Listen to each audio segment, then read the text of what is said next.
오늘의 헤드라인입니다. 일본이 수출 심사 우대 화이트리스트에서 한국을 배제하는 조치의 실행에 들어갔습니다. 겉으로는 여전히 수출 관리를 위한 조치라고 주장하면서도 강제징용 문제 해결을 우리 정부에 거듭 촉구해 스스로 속내를 드러내고 있습니다. 우리 정부는 일본의 조치와 상관없이 소재와 부품 장비 산업을 긴 안목으로 키우기로 하고 내년부터 3년간 5조 원 이상을 투입하기로 했습니다. 문재인 대통령은 우리 경제를 스스로 지켜야 한다며 해외 투자 산업의 국내 유턴을 위해 신산업 육성과 규제 혁신을 이루겠다고 강조했습니다. 최근 지구의 허파로 불리는 아마존이 불바다로 변해 한 달 가까이 불길이 잡히지 않고 있습니다.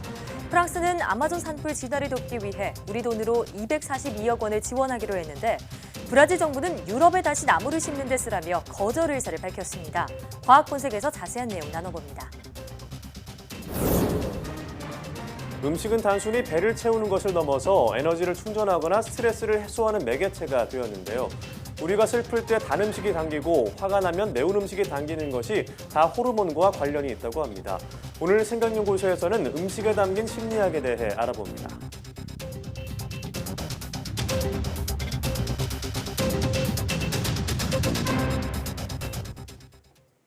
여러분 안녕하십니까? 사이언스 투데이입니다. 일본이 화이트리스트에서 한국을 제외하는 조치가 예정대로 시행됩니다. 반도체 소재 세계 품목 수출 규제에 이어 일본의 2차 보복이 본격화되는 겁니다. 김태영 기자입니다. 거센 반발에도 불구하고 지난 2일 일본 강요회의를 통과한 한국에 대한 화이트리스트 제외 조치가 오늘부터 시행됩니다. 스가 요시히데 관방장관은 예정대로 화이트리스트 한국 제외가 시행된다고 밝혔습니다. 부당한 조치라는 우리 측 지적에 대해서는 수출 관리를 적절하게 하기 위한 일본 정부 내부 운용의 재검토라고 거듭 주장했습니다. あくまで韓国の輸出管理制度や運用に不十分な点があることなどを踏まえ、日本の輸出管理、ここを適切に実施するために運用の見直しであります。 세코 히로시게 일본 경제산업상도 화이트리스트 제외를 예정대로 오늘부터 시행하며 한일 관계에 영향을 주는 것을 의도하지 않고 있다고 말했습니다. 한국 대법원의 징용 배상 판결에 반발해 반도체 소재 세계 품목에 대한 수출 규제에 이은 2차 보복 조치가 분명하지만 거듭 이를 부인한 것입니다. 이 같은 일본의 입장은 이낙연 총리가 일본이 부당한 조치를 원상회복하면 우리는 한일 군사정보 보호협정 지소미아 종료를 재검토할 수 있다고 밝힌 데 대해 거부 의사를 분명히 한 것입니다. 스가 장관은 지소미아와 화이트리스트 제외는 차원이 다른 문제라고 말했습니다. 한국이 화이트리스트에서 제외됨에 따라 한국에 전략물자를 수출하는 일본 기업들은 그동안 3년에 한 번 받던 허가를 매번 따로 받아야 하는 등 절차가 훨씬 까다로워집니다. 또 허가를 따로 받지 않던 비전략 물자도 군사 전용 가능성이 있을 경우 허가를 받아야 합니다. 일본은 1, 2차 보복 조치를 실행하는 과정에서 강도를 조절하며 한국을 지속적으로 압박할 것으로 전망됩니다. YTN 김태현입니다. 일본의 화이트리스트 제외 조치가 시행되면서 우리 정부와 업계도 촉각을 세우고 있습니다. 당장의 보복 조치는 없을 것으로 보이지만 조만간 추가 규제에 나설 수도 있어 그 불확실성은 한층 더 커졌습니다. 최하영 기자가 보도합니다.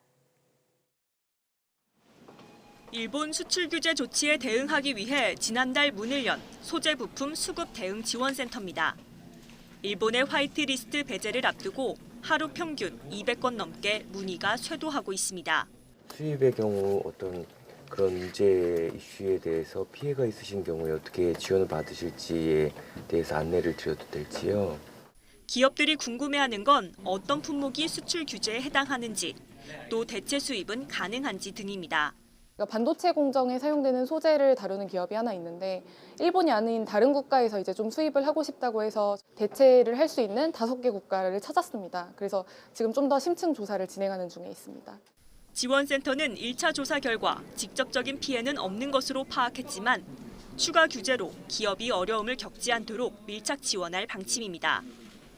금융당국도 시중은행 관계자들과 회의를 열고 대응 태세를 다시 점검했습니다. 금융위는 지금까지 일본 수출 규제로 피해가 예상되는 기업에 대출 만기 연장과 신규 자금 대출 등 2,650억 원가량을 지원했습니다.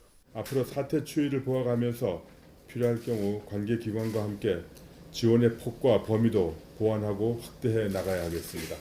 일본이 화이트리스트 배제로 당장 추가 규제에 나서지 않을 거란 전망이 나오지만 기업들의 불확실성은 더 커졌습니다. 언제든지 규제 품목이 확대될 수 있기 때문에 우리 기업의 입장에서는 재고 부담이라든지 새로운 조달처를 후보를 찾아야 되는 이러한 사무적인 부담 측면에서는 실질적으로 비용이 확대되고 있습니다.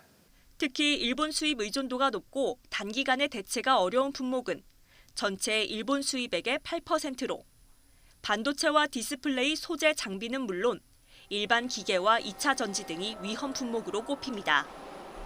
우리 정부와 기업들은 일본 정부가 화이트리스트 제외를 기점으로 구체적인 추가 규제 품목을 지정할지에 촉각을 곤두세우고 있습니다. YTN 최아영입니다. 이렇게 일본이 우리나라에 대한 화이트리스트 배제 시행에 들어간 가운데 문재인 대통령은 우리 경제는 우리 스스로 지킬 수밖에 없다고 강조했습니다. 문 대통령은 울산에서 열린 현대모비스 친환경차 부품공장 기공식에서 정치적 목적으로 무역 보복의 자유무역 체제가 흔들리는 시기라며 이같이 밝혔습니다. 문 대통령은 이처럼 어려운 시기에 현대모비스 같은 대기업과 부품 중소기업들의 해외 사업장 국내 복귀가 우리 경제에 희망을 준다며 앞으로 유통기업에 아낌없는 지지와 응원을 보내겠다고 말했습니다. 특히 제조업 해외 투자액의 10%만 국내로 돌려도 연간 약 2조 원의 투자와 많은 일자리가 생긴다며 신산업 육성과 규제 혁신, 혁신 인재 양성을 통해 유턴 투자를 더욱 촉진하겠다고 밝혔습니다. 문 대통령의 말 직접 들어보겠습니다. 자유롭고 공정한 무역 체제가 흔들리고 정치적 목적의 무역 보복이 일어나는 시기에 우리 경제는 우리 스스로 지킬 수밖에 없습니다. 현대모비스가 대기업으로는 처음으로 해외 사업장을 국내로 복귀시켜 울산으로 이전하고 5개의 자동차 부품 기업도 함께 돌아옵니다. 우리 경제의 활력을 살리고 새로운 일자리를 만들 수 있어 매우 반가운 소식입니다. 제조업 해외 투자액의 10%만 국내로 돌려도 연간 약 2조 원의 투자와 많은 일자리가 생깁니다. 정부는 신산업 육성과 규제 혁신, 혁신 인재 양성으로 유턴 투자를 더욱 촉진하겠습니다. 우리나라에 대한 일본의 화이트리스트 배제 조치가 시행됨에 따라 우리 정부는 근본적인 해결책 마련에 나섰습니다. 100여 개 핵심 품목에 대한 원천 기술을 확보하는 데 5조 원을 투자해 기술 자립을 추진하겠다는 겁니다. 최소라 기자의 보도입니다. 정부는 우선 일본의 수출 규제에 맞서 타격을 받을 것으로 우려되는 품목에 대해 맞춤형 전략을 제시했습니다. 먼저 핵심 품목 100여 개에 대해 긴급 정밀 진단을 올해까지 마무리합니다. 해당 품목들에 대해 우리의 기술 수준이 어느 정도인지, 일본이 아닌 다른 나라에서 대체품을 수입할 수 있는지를 따져 유형별 대책을 세우겠다는 겁니다. 예를 들어 국내 기술 수준은 높지만 일본 외 다른 나라에서 마땅히 대안을 찾기 어려운 경우 국내 기업들이 협업해 대체품을 상용화할 수 있도록 연구개발에 대한 지원을 중점적으로 벌이게 됩니다. 이를 위해 내년부터 3년 동안 반도체와 디스플레이 분야 핵심 품목에 대한 연구개발에 5조 원 이상의 예산을 투입합니다. 이들 품목에 대한 대외 의존도를 근본적으로 낮추겠다는 겁니다. 최근 상황을 통해 글로벌 공급 사슬이라는 커다란 경제 시스템 안에서 핵심 소재 부품 장비 자립화의 중요성을 확인한 계기가 되었습니다. 근본적인 해결 방법은 연구 개발을 통한 핵심 기술 확보라는 점은 부인하기 어려울 것이며 정부는 또 대통령 직속 기구인 국가과학기술자문회의 소속으로 민관 공동의 특별위원회를 설치해 핵심 품목에 대한 관리를 총괄하도록 하는 한편 시급한 대응이 필요한 품목에 대해선 예비 타당성 조사에서 경제성 평가를 예외적으로 적용하기로 했습니다. YTN 사이언스 최소라입니다. 문재인 대통령이 대통령 전용차로 수소차를 채택하고 첫 탑승 행사를 열었습니다. 문 대통령은 27일 수소차를 타고 청와대 여민관 집무실에서 본관까지 이동했습니다. 문 대통령은 지난해 판교 자율주행차 시승과 프랑스 방문 때에 이어 세 번째로 수소차에 타본다면서 수소차가 열게 될 일상의 변화와 경제적 효과에 대해 기대가 크다고 말했습니다. 대통령 전용차로 수소차를 채택한 것은 수소경제 활성화와 미세먼지 저감에 동참하겠다는 의지에 따른 것이라고 청와대는 밝혔습니다. 이번에 도입된 수소차는 출퇴근과 일상 업무에 주로 쓰일 예정이며 대통령 일정의 성격에 따라 점차 활용 범위를 확대할 계획입니다. 전기차 배터리의 용량을 5배 가까이 높여줄 기술이 개발되었습니다. 경희대와 중앙대, 호주 울런공대 공동연구팀은 리튬이온 전지에 들어가는 음극 소재로 특이한 구조의 실리콘을 사용했더니 전지 용량이 늘어났다며 이같이 밝혔습니다. 실리콘을 활용해 리튬이온 전지를 만들면 기존의 흑연을 활용했을 때보다 한 번에 더 많은 용량을 충전할 수 있지만 충방전 시 3배 이상 부풀면서 구조가 붕괴한다는 단점이 있습니다. 연구팀은 이런 현상을 줄이기 위해 10나노미터 크기의 구멍이 규칙적으로 배열된 자이로이드 구조의 실리콘 복합 산화물을 사용했습니다. 이 소재를 이용해 만든 리튬이온 전지는 100회 이상 충방전해도 효율이 80%대로 유지됐고 기존 흑연보다 용량도 5배 컸습니다.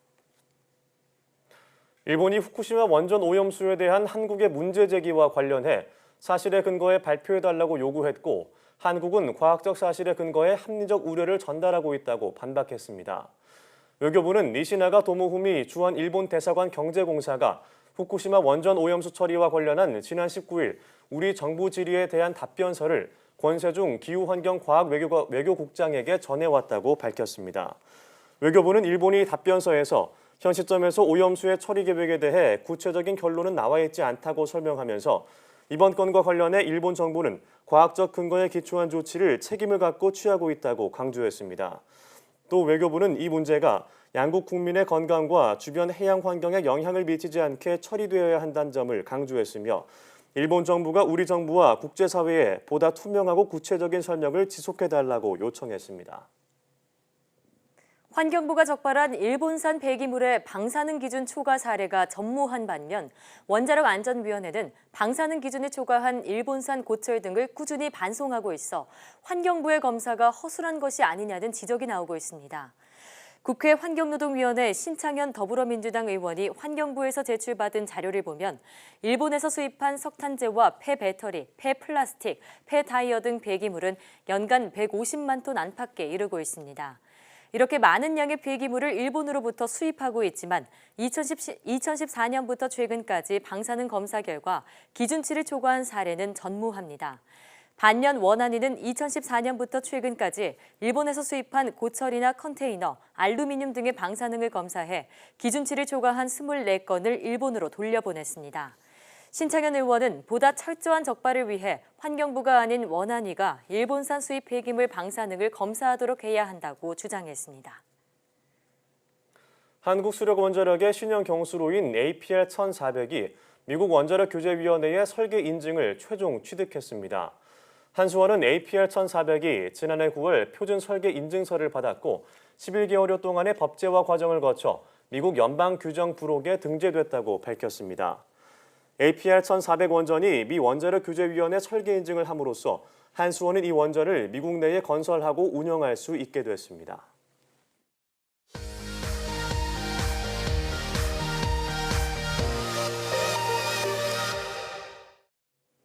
화제의 뉴스를 골라 과학 기자의 시선으로 분석하는 과학 본색 시간입니다. 네, 스튜디오에 이혜리 기자 나와 있습니다.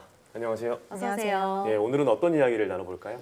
네, 오늘은 불바다로 변해버린 이 아마존에 대한 이야기 준비해봤습니다. 네, 자 지난달 말부터 시작된 이 불이 갈수록 규모가 커지면서 우주에서도 그 규모가 보일 정도라고 하던데요.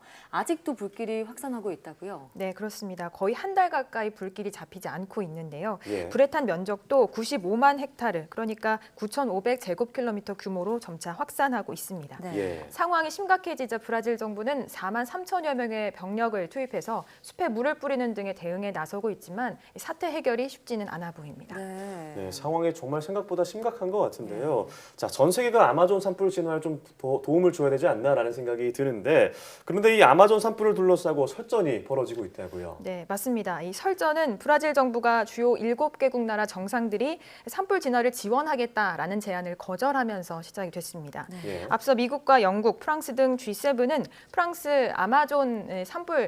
브라질 아마존 산불 진화를 돕기 위해서 즉각 2천만 달러, 그러니까 우리 돈으로 242억 원을 지원하기로 했는데요. 예. 하지만 이에 대해 브라질 정부가 G7 정상들의 지원 제안은 고맙지만 그런 자금은 유럽에 다시 나무를 심는 데 쓰는 것이 더 유리할 것이다 라고 거절 의사를 밝혔습니다. 예. 심지어 이 로렌조니 브라질 정무장관은 오히려 G7 정상회의에서 아마존 열대우림 화재와 관련한 논의를 주도한 마크롱 프랑스 대통령에게 올해 발생한 세계 문화유산인 파리 노트르담 성당의 화재조차 제대로 피하지 못했으면서 그런 제안할 자격이 있냐 이렇게 비난을 하기도 했습니다. 예. 네, 아니 산불 피해 지원을 해주겠다고 하는데 왜 브라질이 이렇게 거절하고 있는 건지 사실 이해가 잘 가지 않는데요. 네, 이 브라질 보우소나르 대통령과 프랑스 마크롱 대통령의 기후변화, 환경보호 문제와 관련해서 지속해서 대립각을 세우고 있기 때문인데요. 이 갈등은 마크롱 대통령이 아마존 산불을 국제적인 위기로 규정하고 G7 정상회의 의제로 채택하면서 고조됐습니다. 이를 두고 보우소나르 대통령은 마크롱 대통령이 식민주의적인 사고방식을 지니고 있고 브라질을 식민지나 무인지대처럼 취급한다라고 비난했습니다. 국제사회가 지원하겠다고 나선 데는 다른 숨은 뜻이 있는 것 아니냐 이런 식으로 해석을 하기도 했습니다.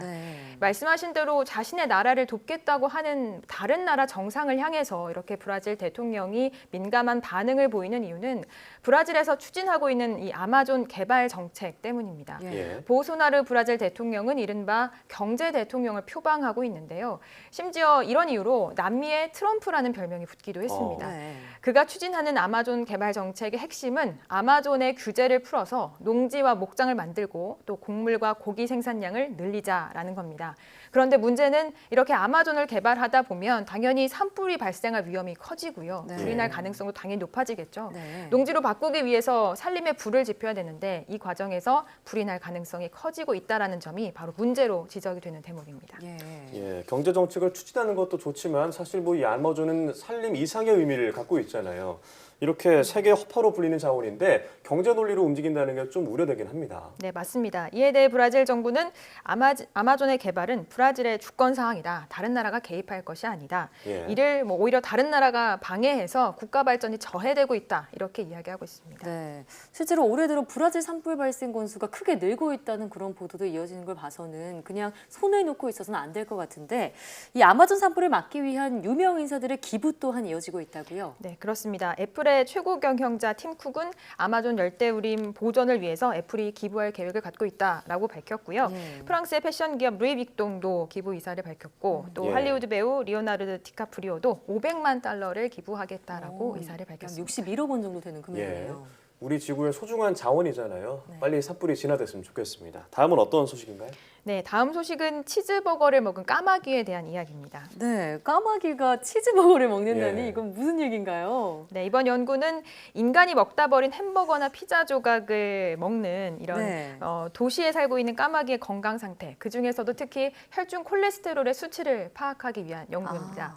뉴욕 해밀턴 대학 연구팀은 까마귀의 서식 환경과 먹이 등에 따른 혈중 콜레스테롤 수치 변화를 연구했는데요. 연구팀은 캘리포니아 도시와 또 시골에 서식하는 까마귀 140마리의 혈중 콜레스테롤 수치를 추적 관찰했습니다. 정확한 실험을 위해서 뉴욕주 시골에 사는 까마귀에게도 치즈버거를 정기적으로 제공을 했고요. 스스로 먹이를 찾아 먹은 인근의 다른 까마귀들과 혈중 콜레스테롤 수치를 비교해 봤습니다. 결과가 좀 어땠을까요? 아무래도 치즈버거 열량이 높으니까 좀 비만이 되지 않았을까 싶은데요. 건강에 좋지 않았을 건 분명할 것 같은데요. 네, 연구 결과 치즈버거를 먹은 이 시골 까마귀는 그렇지 않은 다른 까마귀보다 보다 당연히 이제 혈중 콜레스테롤 수치가 높게 나타났고요. 네. 이는 도시에 사는 까마귀들과 비슷한 수치를 보였습니다. 그렇군요. 아, 사람과 비슷하군요. 이 도시 까마귀와 이 치즈버거를 먹은 시골 까마귀가 좀 걱정이 되는데요. 네, 연구팀이 이에 대해서 우선 이 혈중 콜레스테롤 수치가 높은 것이 까마귀에게 나쁘게만 작용했다라고 단언할 수는 없다라고 설명을 했습니다. 예. 물론 이 사람에게는 과도한 콜레스테롤이 질병을 유발한다 뭐 이런 게 잘 알려져 있기는 하지만 과연 조류에게 과도한 수준이 어느 정도인지가 알려지지 않았기 때문인데요. 네. 하지만 확실한 건 야생 조류는 가공된 음식을 먹도록 진화하지 않았고 반복해서 이렇게 가공된 음식을 먹었을 때 우리가 측정하지 못한 부정적인 결과가 있을 수도 있다라는 겁니다. 네. 네. 저는 오늘 이 얘기를 들으니까 도심 곳곳에서 볼 수 있는 비둘기 생각도 납니다. 예. 사람들이 먹다 버린 거 비둘기들이 쪼아 먹는 다 모습 먹죠. 우리가 흔히 볼 수가 있는데 도시에 사는 조류의 생태 문제에 대해서도 한번 고민해 볼 필요가 있을 것 같아요. 네, 그렇습니다. 앞선 연구에서도 도심에 사는 새가 시골에 사는 새보다 조금 성격이 공격적이다 이런 네. 연구가 나오기도 했고요. 예. 제대로 된 서식 공간을 잃고 도심으로 들어오게 된 혹은 이미 도심에서 너무 생활을 적응해 버린 이런 동물들에 대한 연구가 좀 흥미롭기도 하고 또 한편으로는 사람과 조류를 떠나서 식생활의 중요성이 얼마나 큰가 이것을 보여주는 연구 같기도 합니다. 맞아요. 네, 앞으로 새들한테 함부로 먹을 거 주면 안 되겠다는 생각이 드네요. 네, 오늘 말씀 고맙습니다. 잘 들었습니다.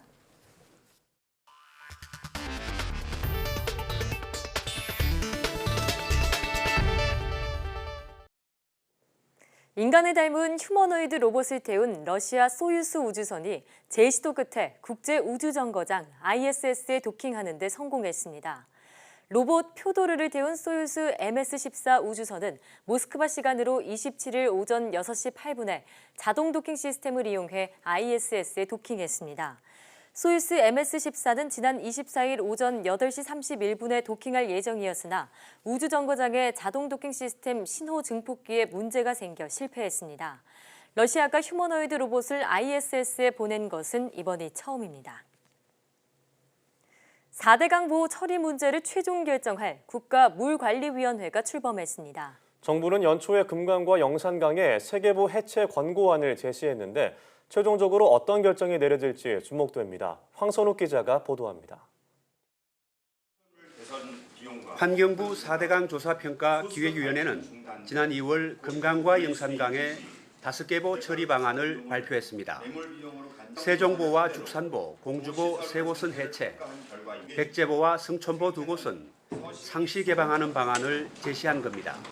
제시안은 우리 강의 자연성 회복에 기여하면서 현 세대와 미래 세대가 우리 강의 물을 지속적으로 이용하고 그 혜택을 누릴 수 있도록 고심한 결과입니다. 이 권고안은 이번에 출범한 국가물관리위원회 심의를 거쳐 최종 결정됩니다. 물의 부족이나 풍수에 물 분쟁, 식수 오염 등등 물과 관련한 문제가 광범하게 발생하고 있고 대단한 지혜를 요구하게 됐습니다. 보해체 등 정부 권고안이 그대로 유지될지 또 연내 최종 결정이 내려질지는 아직 불확실한 상황입니다. 다만 위원회 출범 자체가 지난 6월 물관리기본법 시행 후 2달 이상 늦어졌고 4개 유역별 물관리위원회는 아직 구성이 마무리되지 않아 시간이 빠듯합니다. 무엇보다 해당 지역의 강한 반대가 큰 부담입니다.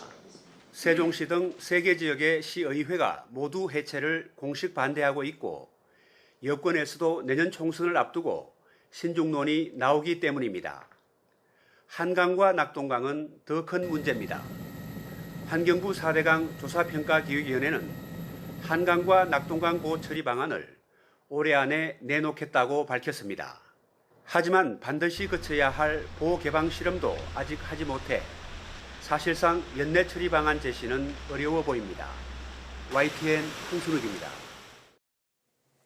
비브리오 폐혈증균의 독성을 낮출 길이 열렸습니다.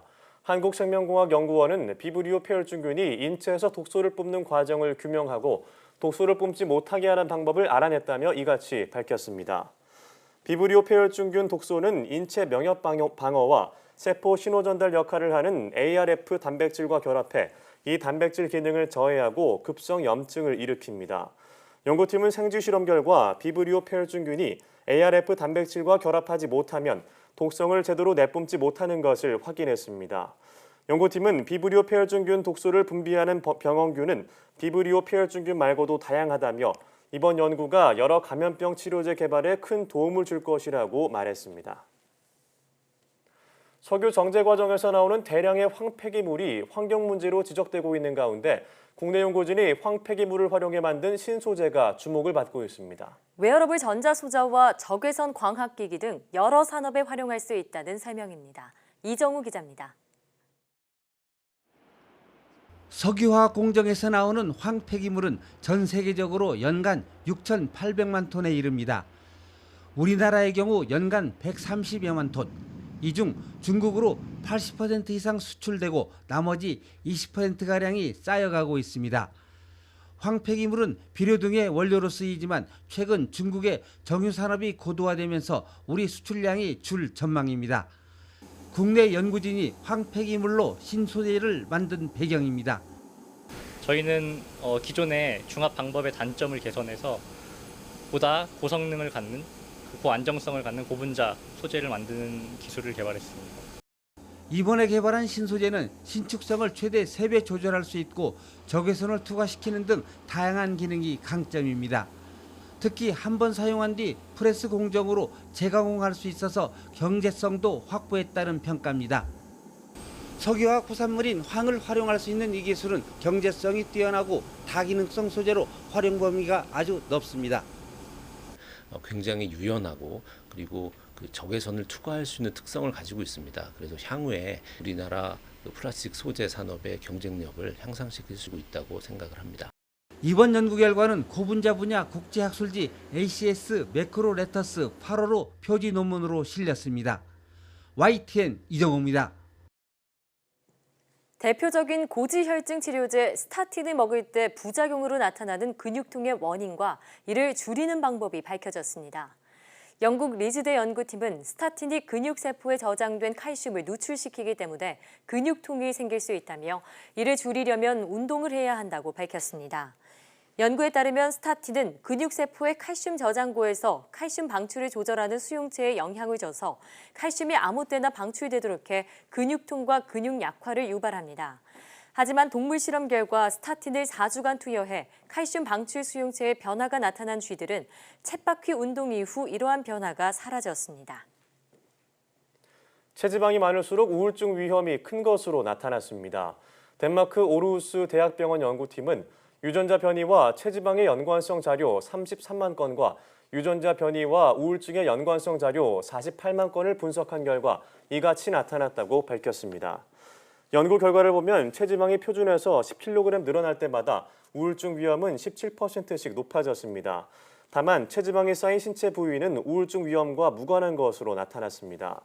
이는 체지방과 우울증의 연관성이 체지방의 생물학적 효과가 아니라 심리적 결과임을 시사한다고 연구팀은 설명했습니다.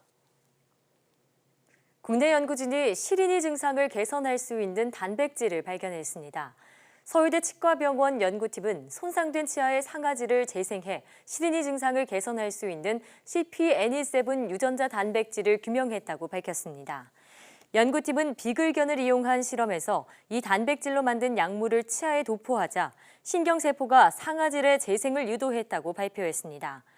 연구팀은 이 기술은 시린이뿐 아니라 충치 등 다양한 분야에 활용할 수 있다며 내년 상반기에는 상업용 임상시험을 추진하겠다고 말했습니다.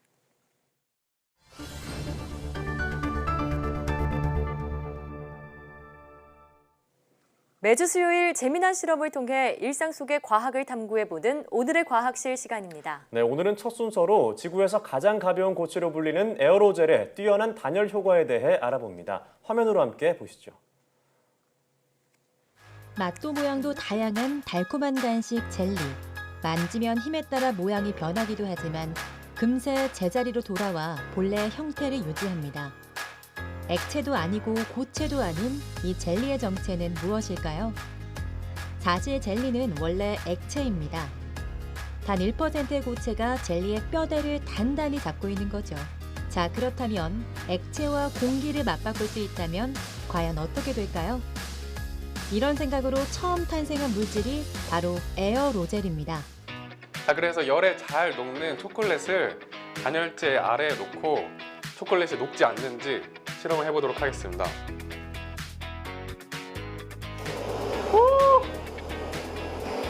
제 생각에는 녹았을 것 같거든요.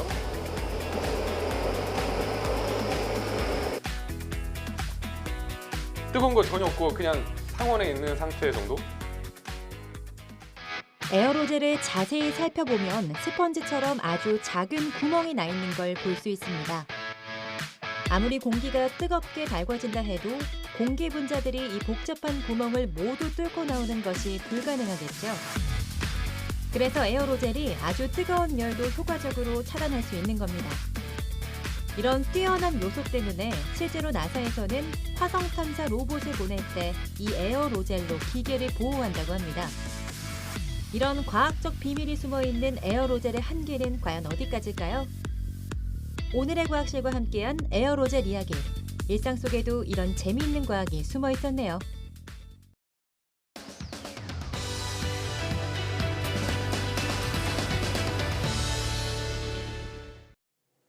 음식은 단순히 배를 채우는 걸 넘어서서 에너지를 충전하거나 스트레스를 해소하는 특별한 매개체가 됐는데요. 우리가 슬플 때 단 음식이 당기고 화날 때는 매운 음식이 당기는 이유는 무엇일까요? 네, 오늘 생각연구소에서는 음식의 심리학에 대해 알아보겠습니다. 연세대학교 심리학과 이동기 교수와 함께합니다. 네, 교수님 안녕하세요. 어서 오세요. 네, 안녕하십니까. 네, 교수님 혹시 먹방 보시나요? 가끔 봅니다. 아, 네. 그러세요. 저도 정말 생각 없이 보는 편인데 저도요. 보다 보면 막 식욕이 막 오르잖아요. 특히 밤에 그러니까 문제가 많죠. 네, 그렇습니다. 이 식욕이 오르는 이유가 이 췌장에서 인슐린이 분비되기 때문이라고 하는데 또 다른 요인도 있을까요? 네, 지금 말씀하신 인슐린은 사실은 당도가 높은 음식을 드시게 되면 인슐린 분비가 되잖아요. 그럼 네. 이제 혈당을 떨어뜨리니까 좋은데 우리 그런 말 하잖아요. 당 떨어졌다. 네. 그렇게는 어떻게 당 됩니까? 충전해야 더 배고픔을 더 느끼게 될 수가 네. 있습니다. 또한 날씨가 추우면은 실제 체온을 유지하려고 하는 그런 작용이 생기니까 사실 더 많은 열량이 필요하잖아요. 그래서 또 배고픔을 더 느끼는 경우도 있습니다. 사실 곧 여름이 지나서 이제 천고마비라고 하는 가을이 오잖아요. 그러니까 뭔가 이렇게 살이 찔 것 같은 느낌이 드는데 네. 그 이유는 사실 식욕을 조절하는 호르몬인 세로토닌 분비가 줄어들기 때문이라고 합니다. 네. 사실 가을이 돼서 이제 햇빛 받는 시간이 여름보다 줄어들게 되면은 체내 비타민 D도 줄어들게 되고요. 네. 또 지방 분해하는 속도도 느려진다고 하니까 참고하시면 좋겠습니다. 네.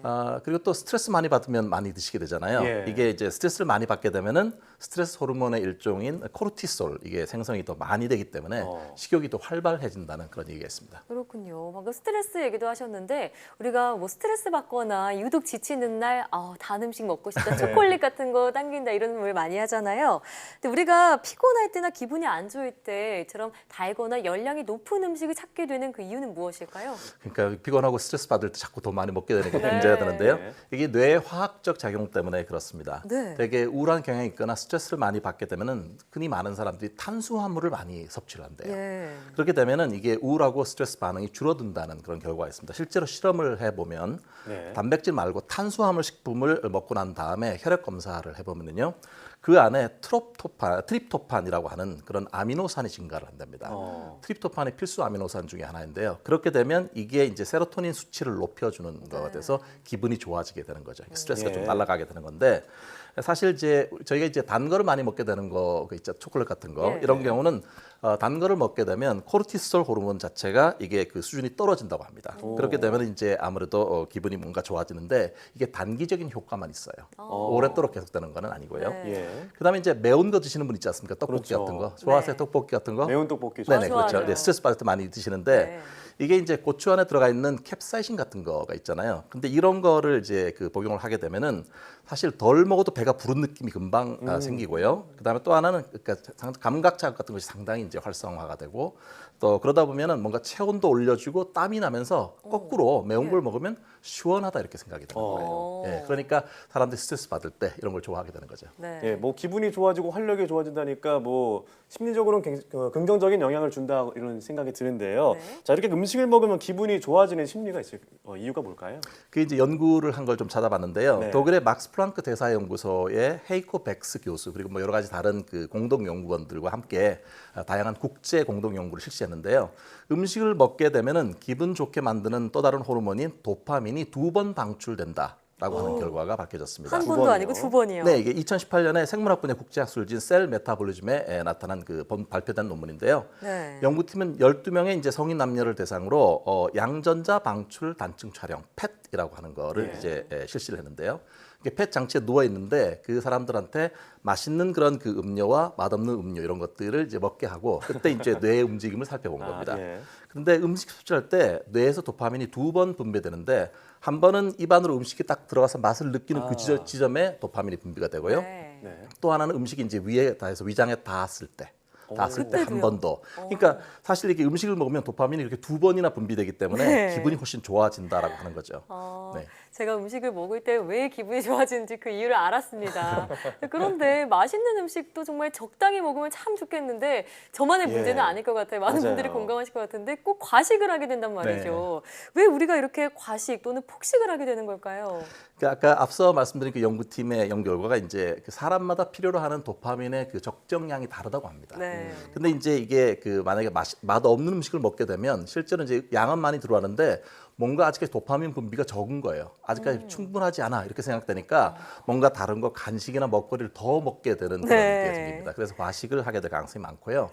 과식을 넘어서 폭식을 하는 경우도 있습니다. 이제 보통 그 정신의학에서 말하는 신경성 폭식증 같은 거가 생기는데요.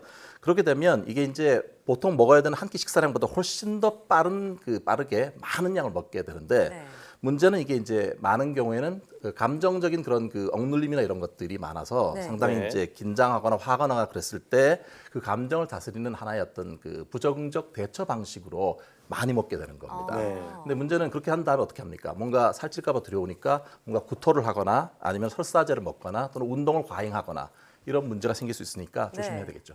자, 그러면 반대로 거식증도 있잖아요. 이것도 심리적인 문제와 관련이 있을까요? 여러 가지 많습니다. 이게 뭐 대인관계, 부모와의 관계 문제도 있고, 근데 많은 경우에 거식증이나 폭식증 중에 중요한 요소는 뭐냐면 자기 통제에 대해서 너무 강박적으로 생각하는 거예요. 그래서 얼마 안 먹었는데도 불구하고 내가 너무 살이 쪘나 이런 생각이 드니까 점점 안 먹게 되고 사실 거식증 같은 경우는 영양사 상담도 해야 되고 잘못하면 입원을 시켜야 될 정도로 위험할 수도 있습니다. 굉장히 민감해서 생기는 거군요.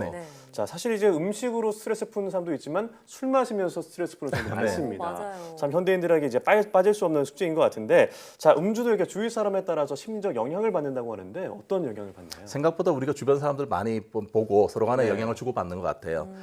뉴욕 시립대학교 부총장을 역임한 알렉산드라 로그라고 하는 심리학 박사 교수죠. 이분이 보니까 사람은 술 마실 때 다른 사람들은 얼마나 마시나 이런 것들을 보고 비슷하게 맞춰 가려고 하는 경향이 있습니다. 일종의 모델링 효과가 있다 이렇게 얘기를 하는 건데요. 뭐 내가 관찰하는 그 세상이 어떻게 하는가를 보고 그걸 따라한다는 그런 의미인데요. 심리학자 엘버트 밴두라가 말을 했던 간접 학습 또는 대리 학습의 일환이라고 볼 수가 있습니다. 만약에 이제 어떤 대학생이 있는데 최근에 성적이 많이 떨어졌어요. 근데 가만히 보니까 그 대학생의 룸메이트가 술을 많이 마시는 거예요.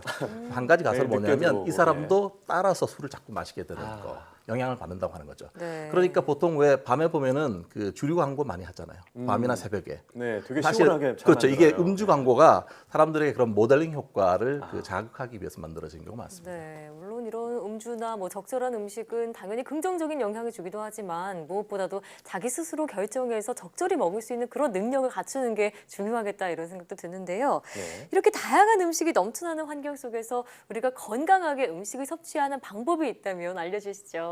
그게 참 쉽지 않잖아요. 자기 조절이나 통제라고 하는 게 정말 큰 숙제 중에 하나인데 일단은 음식 자체가 건강한 거를 섭취하는 그런 습관이 필요한 것 같아요. 건강한 음식이요? 네, 뭔가 열량이 너무 많지 않고 그다음 뭔가 뭐 소화라든지 걸 잘 돕는 그런 음식들 이런 것들을 뭐 식이섬유라든지 그런 걸 신경 쓰면 좋겠고요. 너무 짠 거라든지 너무 매운 거 이런 거는 위벽 같은 데 영향을 줄 수 있고 하니까 지나치게 자극적인 그런 것들은 조금 피하시는 게 좋겠습니다. 두 번째는 이제 아침을 거르는 것보다는 아침을 드시는 게 좋은 것 같아요. 식사 그 간격이 규칙적일 때 몸도 기대를 하는 거니까 너무 이거를 거른다든지 이러지 말고 충분히 수분도 섭취하면서 그 간격을 잘 맞춰가는 것이 좋겠습니다. 그리고 또 하나는 이제 결국 스트레스 받으면 많이 먹잖아요. 뭔가 단 거 매운 거 많이 하게 되는데 스트레스를 관리를 해야 되는데 식사 뭔가 많이 먹는 것도 하나의 이제 부정적인 대처 방식이거든요. 근데 이거를 대체할 수 있는 다른 대처 방법을 고안하는 게 좋겠습니다. 자기만의 스트레스 해소법, 뭐 운동을 한다든지 독서를 한다든지 누군가 얘기를 한다든지 이걸 다양하게 만들면 스트레스 받을 때 항상 먹는 거 이런 것들을 피할 수 있을 것 같습니다. 네, 참 이 먹는 거는 건강에 가장 중요한 것이라고 해도 과언이 아니잖아요. 참 맛있게 먹는 것도 중요하지만 가끔 건강을 챙기는 것도 중요한 것 같습니다. 네. 네, 오늘 말씀 고맙습니다.